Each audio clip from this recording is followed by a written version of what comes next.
Hi friends, rava khichdi செய்யலாமா? நெய் ஊற்றிக்கோங்க, கொஞ்சம்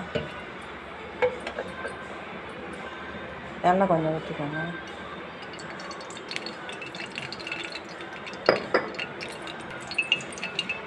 அப்புறம் பட்டை லவங்கம் போட்டுக்கோங்க. அப்புறம் நீட்டாக வெங்காயம் அரிஞ்சிக்கோங்க, அதை போட்டுக்கோங்க. வெங்காயம் பூண்டு போட்டுக்கோங்க. அப்புறம் பச்சை மிளகா போட்டுக்கோங்க. வெங்காயம் நல்லா வதக்கிடணும்.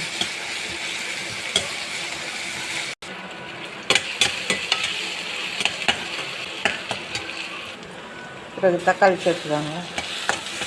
தக்காளி நல்லா வதக்கணும். அப்புறம் பொடியை அரைஞ்சி வச்சுக்கிற கேரட்டு பீன்ஸ் சேர்த்துக்கோங்க.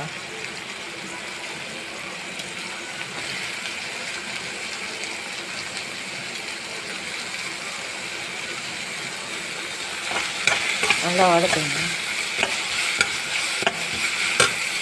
இதெல்லாம் உப்பு போட்டுக்கோங்க.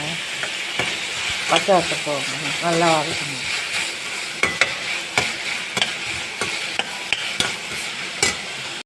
இதில் 1 கிளாஸ் ரவைன்னா 2 கிளாஸ் தண்ணி ஊற்றிக்கோங்க. ரவை வச்சு பட்டாணி சேர்த்துக்கோங்க. உங்கள்கிட்ட பச்சை பட்டாணி இருந்தாலும் பச்சை பட்டாணி சேர்த்துக்கோங்க.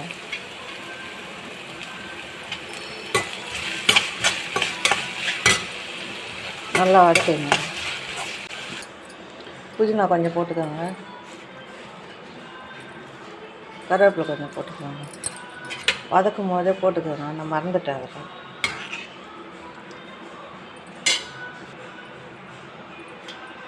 இதெல்லாம் மஞ்சாத்தூள் சேர்த்துக்கோங்க.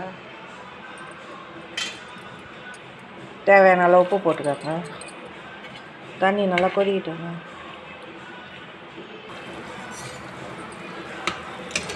நல்லா தண்ணி கொதிச்சாலும் அடுப்பை சிம்மில் வச்சுருங்க. ரவை போட்டுக்கோங்க. நல்லா கலர் விடுங்க. கட்டி ஆகாத கலர்.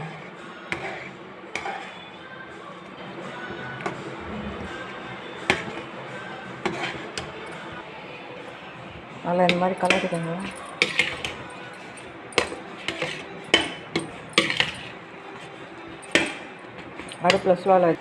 அடுப்பை சிம்மில் வச்சு தட்டு போட்டு மூடி நல்லா வேக விடுங்க.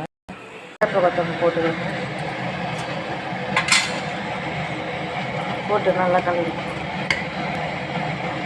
அடுப்பை அமைச்சுங்க.